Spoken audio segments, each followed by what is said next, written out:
con un comité de perjudicados por la banca que se está conformando en esta mañana para poder evidenciar estos casos. Con este antecedente, antes de darles a conocer una ley que he presentado la semana anterior, quisiera presentarles a Andrés Minga. Andrés Minga es un ciudadano que ha sido perjudicado con los abusos del sistema financiero. Él nos va a comentar brevemente su caso para que ustedes tengan evidencia de lo que estamos hablando y de la magnitud de este problema. A raíz de esto hemos decidido conformar un comité ciudadano contra los abusos de la usura, al cual hacemos una cordial invitación a que los ciudadanos también puedan ser parte de este comité. Con ese antecedente le damos la palabra a Andrés para luego yo retomar la rueda de prensa. Muchas gracias.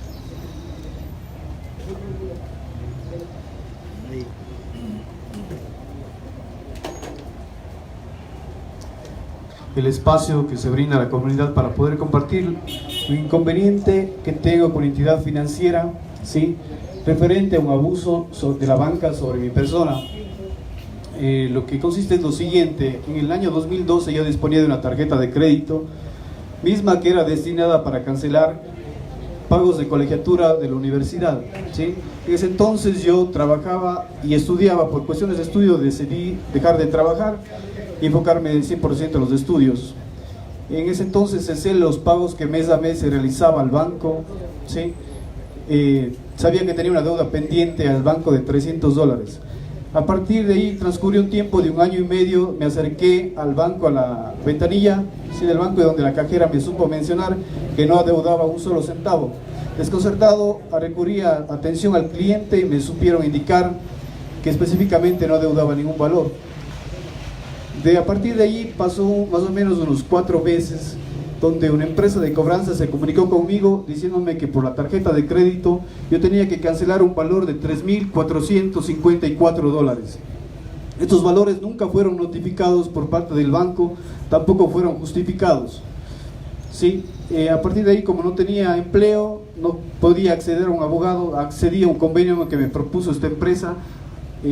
Esta empresa me propuso un convenio que tenía que cancelar mes a mes un valor de $20 a $50 mensuales.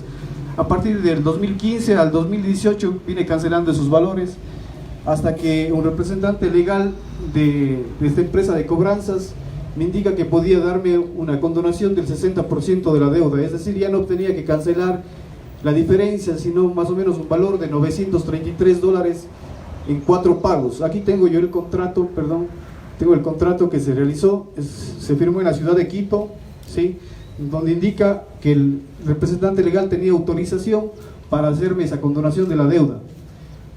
Acá tengo los cobros, los rubros, ¿sí?, que tenía que ser en 4 pagos de $233 cada pago. Aquí tengo incluso los comprobantes del banco, ¿sí?, tengo los comprobantes, son evidencia. Una vez cancelados, solicité mi certificado de no adeudar al banco. Esta empresa me indica que este convenio no es válido, ¿sí?, que yo debo todavía cancelar al banco, diciendo que tengo que cancelar un monto de $1.964 más adicional. Y si es que no me acerco a cancelar en los próximos días, accederán a acciones legales en contra de mi persona. Eso nada más. Hago un llamado a las entidades de control, sí, a la superintendencia de bancos, que por favor tomen cartas en el asunto y regularicen estas acciones de los bancos, que me parece que vulneran los derechos de la ciudadanía, y yo creo que soy uno de los miles de personas que han sido afectadas a nivel nacional. Gracias. ¿Cuál es ese banco y cuál banco de Guayaquil? Seguramente habrá, lo que no se busca aquí es poner en evidencia y sobre todo en vulnerabilidad a un perjudicado. Yo sí lo puedo decir con toda la frontalidad que siempre me caracteriza. Resulta que el Banco de Guayaquil firma un convenio con la empresa Coris del Ecuador. Coris del Ecuador asume esa cartera y una deuda que era de un inicio de $300 pasó a $3.400. Y encima no se reconoce el convenio que hizo Banco de Guayaquil con Coris del Ecuador. Eso es lo que estamos poniendo en evidencia ante la ciudadanía. Casos como estos se repiten en muchas ocasiones, pero yo me quiero referir sobre todo a un tema que es muy puntual, adicional a este caso que lo ha presentado, y que tiene relación con lo que yo he denominado el goteo. ¿Qué es el goteo? El goteo son débitos pequeños de valores desde 99 centavos hasta 3,99, 4,99, en fin, son valores pequeños en nuestras cuentas de ahorros, en nuestras cuentas corrientes y en nuestras tarjetas de crédito. Son valores mensuales. Yo me pregunto, y lo que hemos logrado evidenciar durante todo este tiempo que estamos haciendo el seguimiento y sobre todo la fiscalización a las autoridades de control, es dónde está la autorización para que los ciudadanos puedan haber firmado ese débito. Y en muchos de los casos, no puedo asegurar en la totalidad, pero en muchos de los casos no hay esa autorización de por medio, lo cual está contrario a lo que establece la ley en el Código Monetario y Financiero Nacional. Por lo tanto, hemos logrado darle seguimiento desde la Comisión de Régimen Económico a estos casos.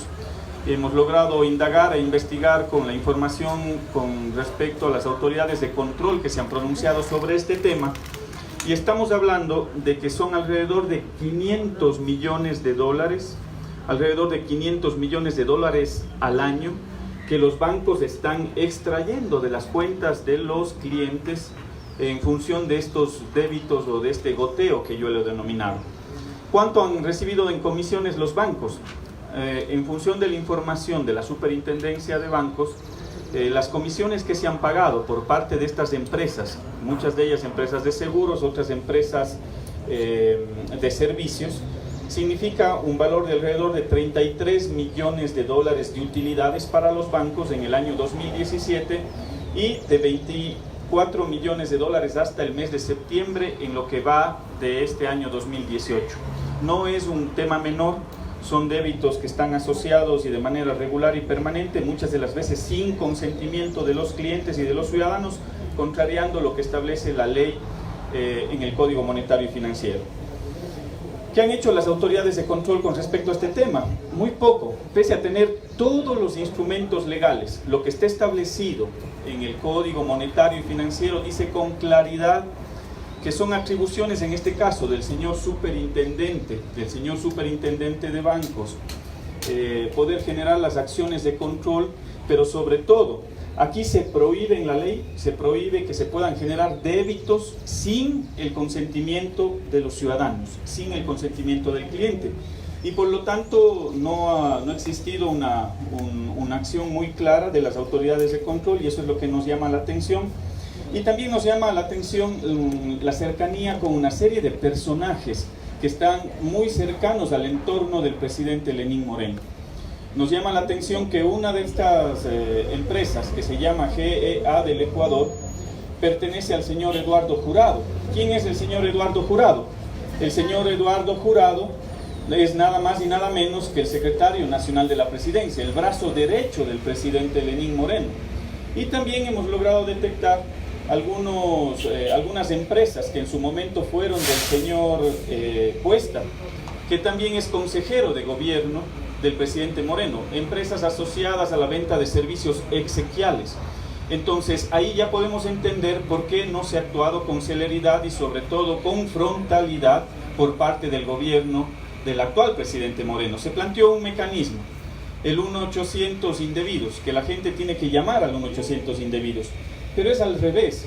Los clientes no provocamos este inconveniente y por lo tanto se nos está dando la carga de la prueba al cliente que presente una denuncia para que se certifique que él no ha firmado o no ha consentido ese débito, cuando es al revés. Las autoridades y sobre todo en este caso la banca tiene que tomar acciones colectivas en función de estas empresas que vienen generando estos débitos masivos a nivel de cuenta correntistas, cuenta ahorristas y tarjetas de crédito. ¿Qué es lo que se puede hacer? ¿Qué es lo que estamos haciendo? Hemos generado acciones de control en el ámbito de la fiscalización. Hemos pedido la comparecencia de algunos superintendentes y en las próximas semanas vamos a pedir también la comparecencia del señor Jurado para que pueda decirle al país cuál es su relación con respecto a la empresa GEA y sobre todo cuáles son sus empresas que muy posiblemente podrían estar en paraísos fiscales y por lo tanto vamos a ejercer una acción de control en ese ámbito. pero lo importante es tener acciones colectivas. Yo en esta mañana quiero felicitar sobre todo la posibilidad que tienen ciudadanos de podernos organizar, de poder generar una comunidad para hacerle frente a los abusos de la banca y a través de esta comunidad exigirles a las autoridades de control que puedan tomar acciones inmediatas sobre lo que tiene que ver con los débitos y los abusos de la banca. También hemos incorporado una propuesta de ley que fue entregada en la Asamblea Nacional la semana anterior por parte de este legislador.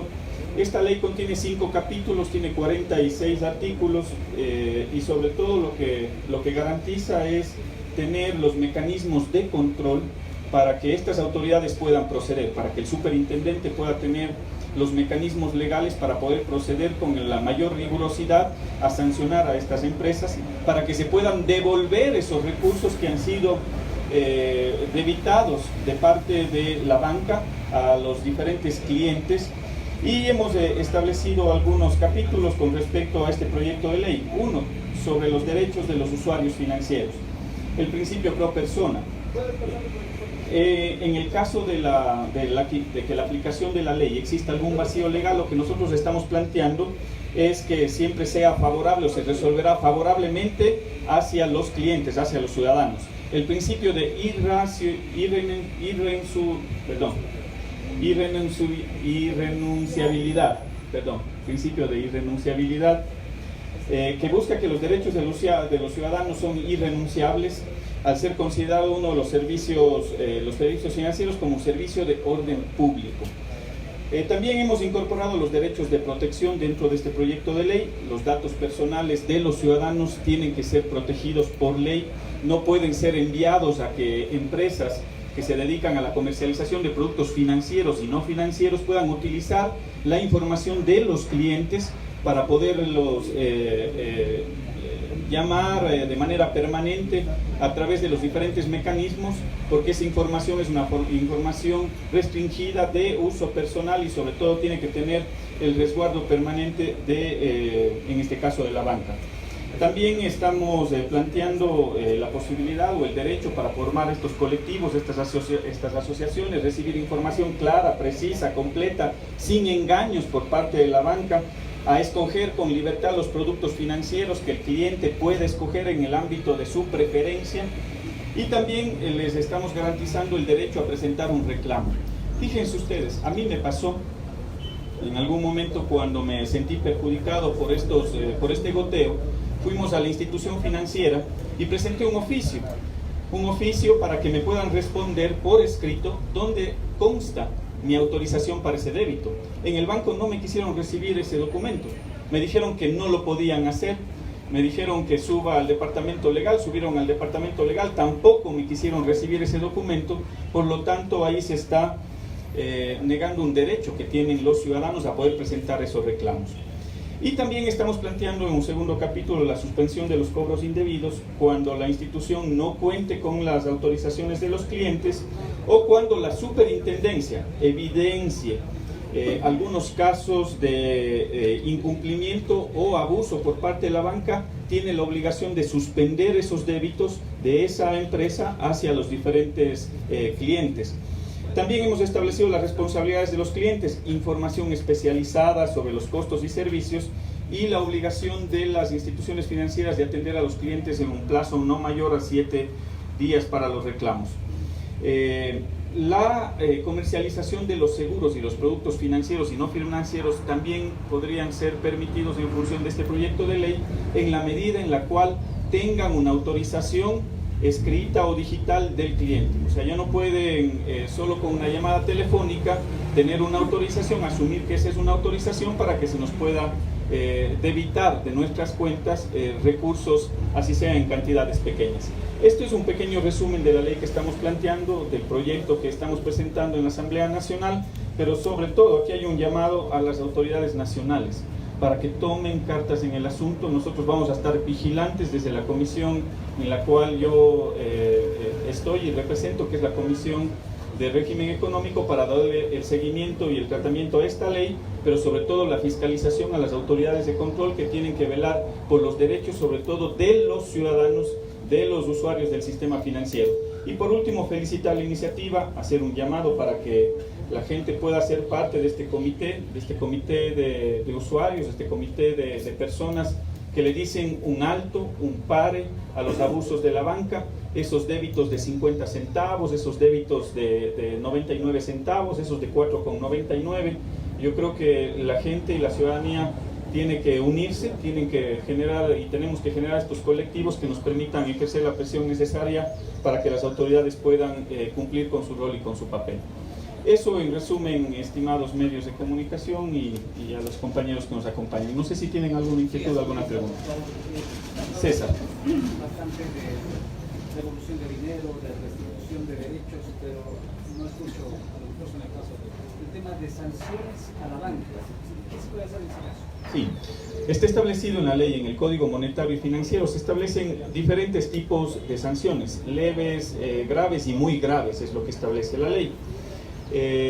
Cuando se presentan estos casos y son recurrentes, en esta propuesta de ley nosotros estamos planteando que a partir de que se evidencie 3 débitos sin la autorización del cliente, automáticamente primero se suspendan todos los débitos de esa empresa en todas las entidades financieras, pero segundo, las autoridades de control, en este caso el superintendente de bancos, tiene ya en este momento la normativa que le permite accionar en contra de esas instituciones financieras a las cuales se ha detectado estas irregularidades. De la comparecencia del intendente de seguros, se estableció que el año 2017 se hicieron 2 auditorías a las 2 empresas de seguros más grandes del país. De esas 2 auditorías, lo que resultó es que se evidenció que estas 2 compañías de seguros habían registrado débitos de los clientes sin la autorización y por lo tanto el superintendente tiene que actuar, pero tiene que actuar en función de su competencia a nivel de la superintendencia a nivel de la intendencia de seguros, pero también el superintendente de bancos se le puede establecer una sanción leve, grave o muy grave. Los montos varían, puede tener montos de alrededor de $20.000 de multa para la institución financiera, y existe la normativa.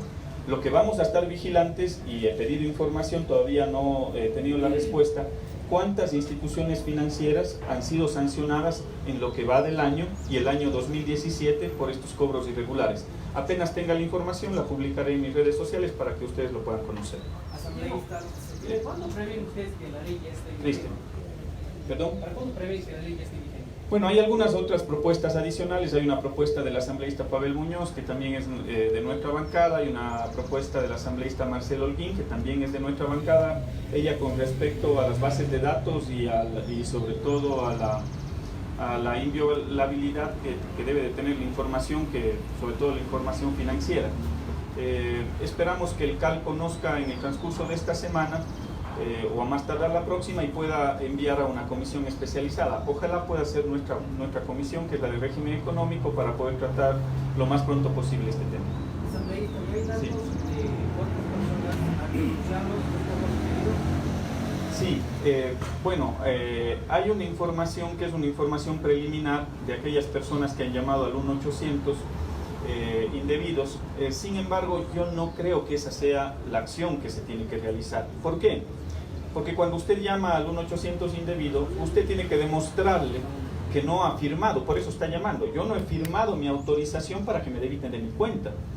Cuando le están poniendo ahí la carga de la prueba al ciudadano, al cliente, cuando es al revés, el banco tiene que demostrar dónde está la autorización para que le hayan hecho ese débito. Por lo tanto, el camino que tomó el gobierno del presidente Moreno es equivocado, es errado, no está bien, está favoreciendo lo que quiere la banca, que se presenten reclamos individuales. Esos reclamos, según información de estas empresas que venden servicios, llegan apenas al 5% de las personas que se les debitan. Y yo me pregunto, ¿y qué pasa con el 95% de las personas que se les debita, que no tienen la posibilidad de llamar o que no tienen la posibilidad de acercarse al banco? Entonces, las acciones de control tienen que venir por parte de las entidades que están determinadas para el efecto, en este caso la superintendencia de bancos. ¿Qué pasa con la justicia penal? Porque lo que parece aquí es más que por eso. Gracias, Mario. es muy grave lo que está pasando. Sí, yo no y soy a mí me parece periodista, que la tengo chance posición de de la preguntar Defensoría algo. del Pueblo es una posición correcta. Sí.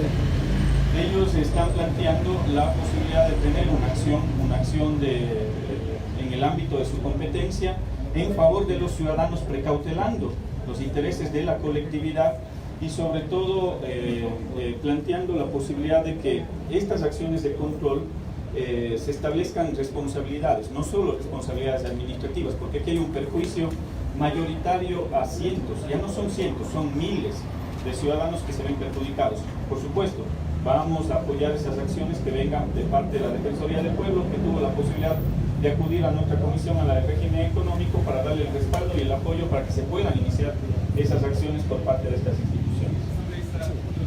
Sí. Terminamos con esto y con todo gusto. Sí, mira, tengo entendido, señor asambleísta, que esto está con el visto bueno de la Superintendencia de Bancos. Yo tuve un caso igual al del señor y me fui a la Superintendencia de Bancos a hacer un reclamo. Y se hicieron los sordos y los mudos y nunca hicieron nada. Cuando yo fui al banco a reclamar que por qué de una cantidad de una tarjeta que yo fui a cancelar, a los 6 meses después de que la señorita me dijo ya queda cancelado todo, digo los documentos, no, ya le vamos a mandar.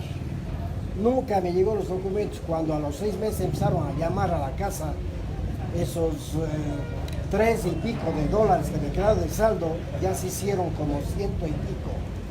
Y no le alargo, en 2 años y medio ya estaban como 1 billón, digamos como $1.560. Cuando yo fui a reclamar, me dijeron que cada llamada costaba $10. Gracias por ese criterio. Nosotros estamos estableciendo dentro de esta propuesta de ley que aquellas llamadas cuando el cliente caigan en mora tienen primero que ser comprobables, no al día siguiente de que el ciudadano o el cliente cae en mora automáticamente ya le cargan servicio de cobranza, $10. Y yo me pregunto, ¿dónde está la acción de cobranza? Por el retraso de un día le cobran $10 en una cuota que puede ser o un débito que puede ser de 3, 4, 5, 10, $20. Estamos preveyendo dentro de la propuesta de ley que por los servicios de cobranza se establecerán siempre y cuando efectivamente se dé ese servicio de cobranza y en los valores y en los rangos proporcionales. Hay otro tema que me estaba olvidando en la propuesta de ley que tiene que ver con los costos de los servicios financieros. ¿A quién no le ha pasado que va al cajero automático y le cobran 50 centavos por hacer ese débito? Que para imprimir el recibo 35 centavos adicionales, pese a que es su propio banco. O sea, si usted va a su propio banco a retirar el dinero, por imprimir el recibo le cobran 35 centavos. Si usted hace una transferencia de una cuenta hacia otra, le cobran 50 centavos al que envía y 35 centavos al que recibe. Nosotros en la Comisión de Régimen Económico aprobamos una ley. En diciembre del año 2017 se aprobó una ley de reactivación económica. Ahí se establece en una disposición transitoria última que la Junta Monetaria y Financiera revisará los costos de los servicios financieros para poder hacer una revisión hacia la baja, dice la ley, de esos costos. ¿Por qué? Porque si es que el gobierno quería ir a la utilización masiva de medios de pago electrónico, lo lógico era que esos costos se reduzcan para que la gente deje de usar dinero efectivo y utilice o empiece a utilizar medios de pago electrónicos. Lamentablemente eso, vamos en el mes de noviembre y todavía no ha sucedido. Esa es una disposición de la Asamblea Nacional y por supuesto nosotros vamos a ejercer las acciones de control y sobre todo de fiscalización para el cumplimiento de esa disposición que fue dada en la Asamblea Nacional. Asambleísta, por favor, pasando a otros temas. Gracias. La discusión de la reforma presupuestaria, hay reducción a nivel de las universidades, se está preocupando a nivel de también la salud. ¿Cuál es el análisis que puede realizar? Gracias por la pregunta. Sí, gracias por la pregunta. Hemos hecho una revisión del presupuesto 2019. Vemos que hay algunas inconsistencias. Primero, hay que decir que el presupuesto 2019 se lo arma en función de ¿qué? de la ejecución presupuestaria y de lo que fue el presupuesto del 2018. Ese es un parámetro importante para poder llevar adelante esa proyección que sería el próximo año. Ahí nosotros podemos ver en el presupuesto 2019 que existe a mi modo de ver, una sobrevaloración de ingresos. ¿Por qué? Porque si ustedes revisan, se está poniendo ingresos adicionales por alrededor de 160 millones de dólares más en el 2019, es decir, van a recaudar más impuestos, más tributos. Se supone que en el año 2018 lo que se utilizó es el codificado del 2018 de septiembre. ¿Qué está en el codificado de septiembre del 2018? En el codificado de septiembre del 2018 está incorporado alrededor de 600 millones de dólares de la remisión tributaria. ¿Por qué? Porque esa ley se aprobó ahora y el gobierno preveía que en este año se iba a recaudar 600 millones de dólares. Entonces ellos incorporan ese mismo valor en el año 2019. Primero que ya no van a tener la remisión de 600 millones de dólares, porque lo que preveían es que en el año 2019 van a tener apenas 100 millones de dólares de esa remisión tributaria. Y adicional a eso les están colocando 160 millones de dólares más en ingresos en el presupuesto general del Estado, lo cual es totalmente irreal y yo creo que están generando una sobreestimación de ingresos. ¿Y por qué lo hacen? Porque hay una regla en el Código de Planificación y Finanzas Públicas que establece que los ingresos corrientes tienen que financiar los gastos corrientes. Y lamentablemente la diferencia entre ingresos corrientes y gastos corrientes es apenas de 600 millones de dólares. Entonces, por primera vez, luego de 11 años, se estaría incumpliendo uno de los parámetros, uno de los preceptos que establece el Código de Planificación y Finanzas Públicas. Con respecto a... hay alguna información que todavía no está clara en el presupuesto. Se estima que va a existir alrededor de 1.000 millones de dólares por concesiones. Yo me pregunto, y ahí la consulta es, ¿de qué concesiones están hablando? ¿Qué es lo que van a entregar? No se lo ha dicho públicamente, le hemos escuchado al consejero Cuesta decir que van a entregar las eléctricas, ojo, las eléctricas, van a entregar el CNT, las telecomunicaciones, en concesiones para poder generar ingresos para el Estado. Entonces, a ojo de buen cubero, ahí ponen en el presupuesto 1.000 millones cerrados, 1.023 para no pasar el ridículo, 1.023 millones de dólares por concesiones en el año 2019. Pero yo me pregunto, y ahí hay que hacer una reflexión, aquellas empresas que no fueron eficientes hace 12 años, hace 15 años como CNT, ahora ya lo es. E incluso presenta utilidades. En todos los países del mundo las telecomunicaciones son rentables. Y están planteando esas empresas que son rentables, entregarlas en concesiones, lo cual a mi modo de ver es un absurdo. Las eléctricas. En el año 2018, de utilidades de las eléctricas se entregaron alrededor de 400 millones de dólares al presupuesto. Entonces, ellos van a entregar las empresas eléctricas que generan utilidades, que generan ingresos al presupuesto para obtener 1.000 millones para financiar el 2019. Yo creo que es un error. Yo creo que desde el punto de vista macroeconómico es un error. Hay algunos trucos. Ahora sí yo puedo decir con total certeza de que han maquillado los balances. Lo que decía el presidente Moreno de que han maquillado las cifras. Ahora yo sí puedo decir con esta información que han maquillado las cifras. ¿De qué son esos 1.000 millones? ¿Por qué está sobreestimado en 600 millones los ingresos? Hay una cuenta de financiamiento de derivados que lo sacan del presupuesto, del análisis. ¿Qué es la cuenta de financiamiento de derivados? Es lo que tiene que invertir el gobierno, el Estado, para poder importar los combustibles que se consumen en el Ecuador. Para el análisis financiero, esos son los maquillajes contables, sacan esos 4.500, 4.700 millones de dólares. ¿Para qué?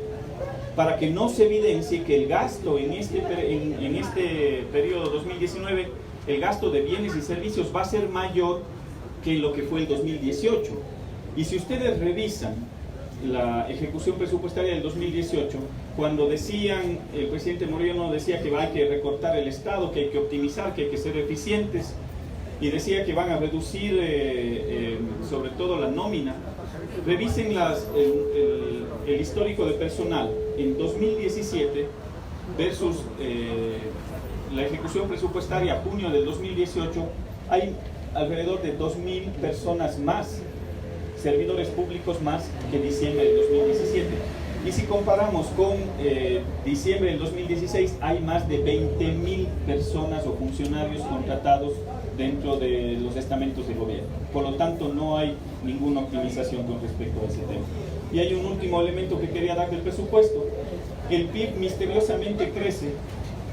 El 2018 fue de 104.000 millones de dólares. Para este año, para poderlo comparar todas las cifras del presupuesto, lo colocan en 113.000 millones de dólares. O sea, ¿cómo creció tan rápido? Lograron cambiar la base para la estimación del presupuesto general del Estado, por lo tanto están forjando esas cifras. Puede ser que la base que están tomando se tenga que actualizar, pero si es que es así, deberían actualizarlo hacia los años anteriores, la base que se está tomando para la elaboración del presupuesto. Estos son algunos elementos que puedo dar. ¿Qué va a pasar con estas cifras?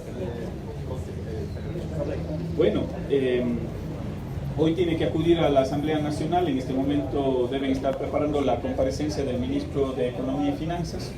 Él tendrá que esclarecer toda esta información. Lamentablemente no fue a mi comisión, a nuestra comisión, para poder develar estas cifras, que para mi modo de ver son cifras bastante oscuras con respecto a lo que se ha comportado la economía y cómo lo han llevado adelante.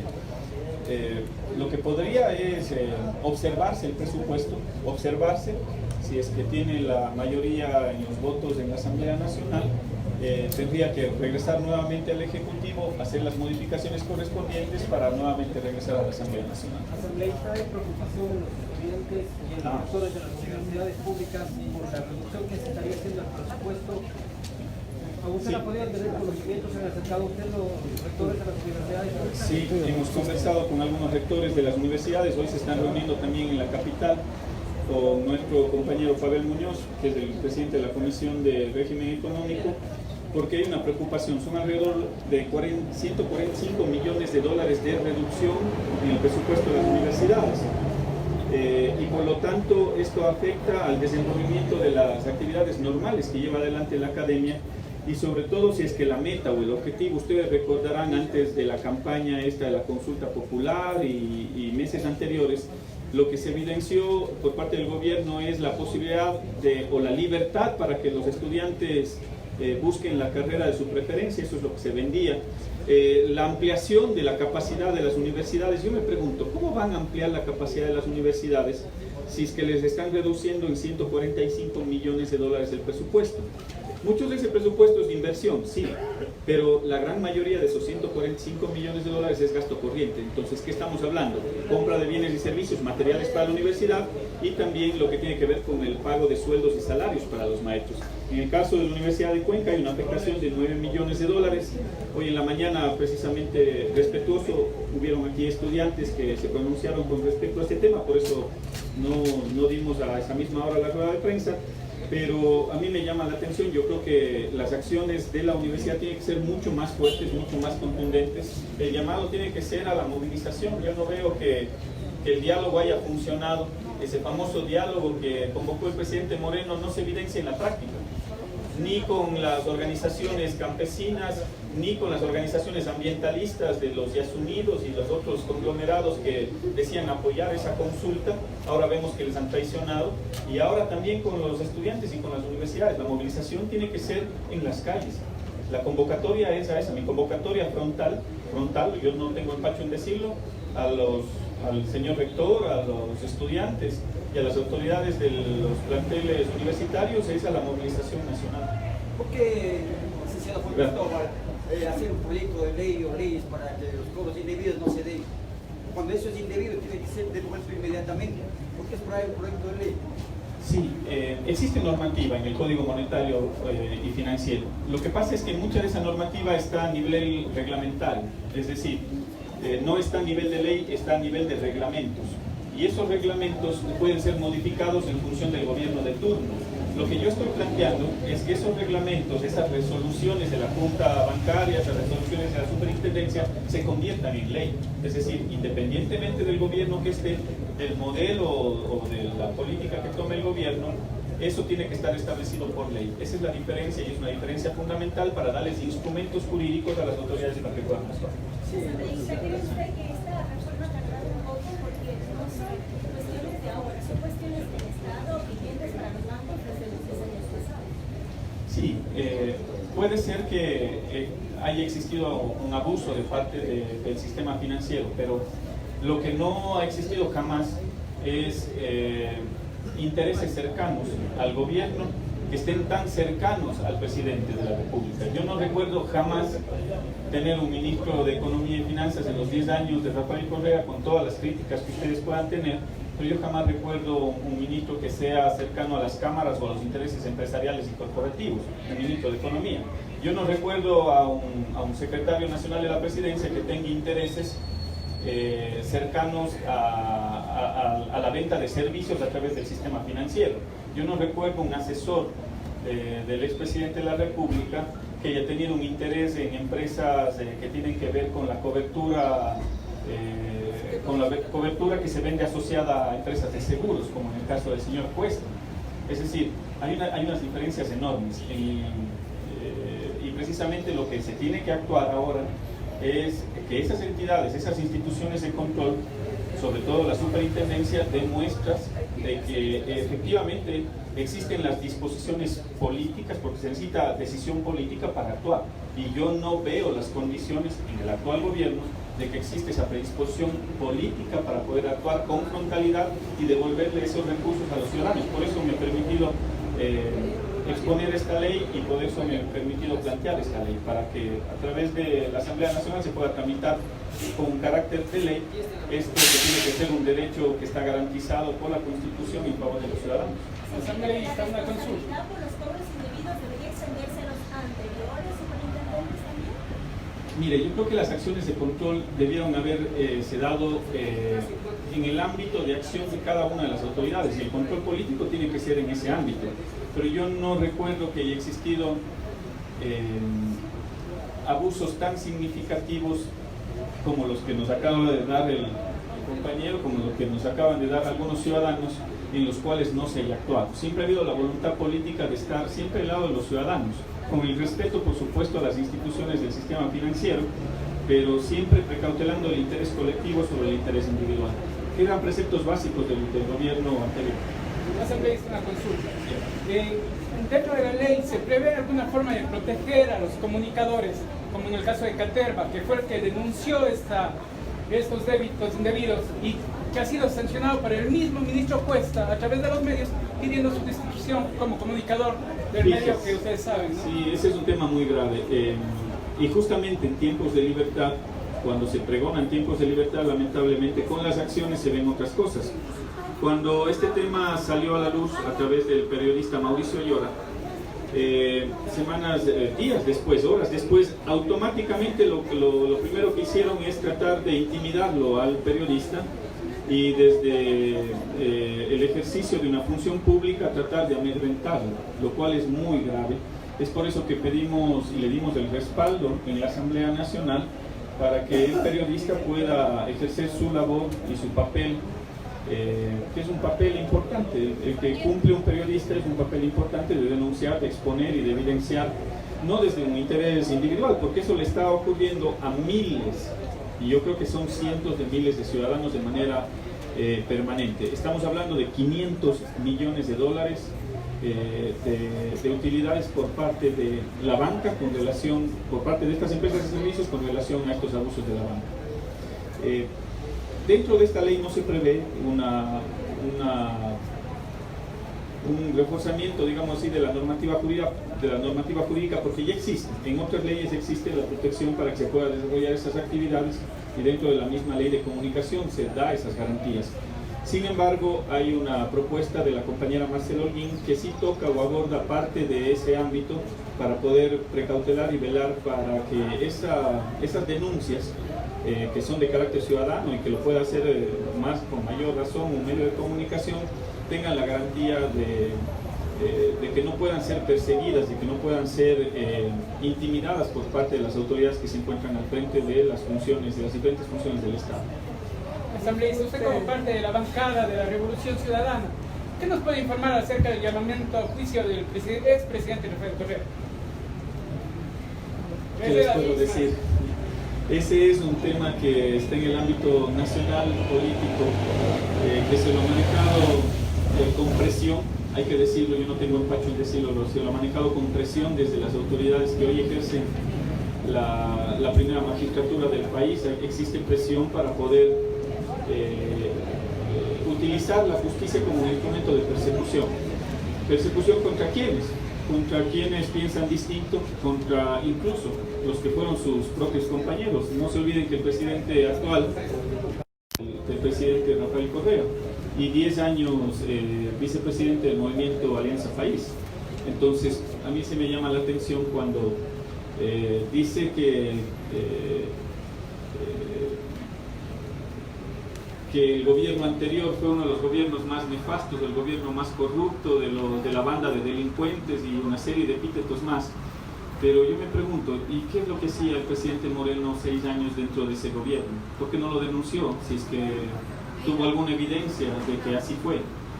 O sea, ¿está quedando como cómplice o efectivamente hay un proceso de persecución detrás de todo esto? Yo creo que es lo segundo, hay un proceso de persecución en contra de Rafael Correa. No hay ningunos elementos de convicción fuertes, mayores, fueron desvirtuados durante el procedimiento, los abogados del expresidente Rafael Correa, y por lo tanto se lo sancionó a través de los medios. Fíjense ustedes, el titular del Telégrafo, yo no tengo nada contra los medios de comunicación y en especial, sobre todo con los periodistas que hacen su papel, su labor, pero horas antes o minutos antes de que la jueza dé un veredicto, ya el titular estaba escrito en el diario oficialista, en el diario El Telégrafo. ¿Cómo se puede explicar esas cosas? ¿Quién nos puede explicar que la nota de prensa ya decía que hay un llamamiento a juicio a Rafael Correa cuando la jueza ni siquiera se había pronunciado? A mí ya me generan algunas dudas de cómo se está manejando no solo la justicia, sino también ese poder comunicacional en contra de aquellas personas que pensamos distinto, que estamos en una vereda diferente. Así hace unos meses hayamos sido compañeros, yo creo que esa es la peor forma de poder expresar ese odio, ese malestar de parte de algunas personas en contra de los que fueron en su momento sus compañeros. ¿Podemos pensar en hacer reírse que ese gobierno entonces es un gran mentiroso y un traidor? Sí.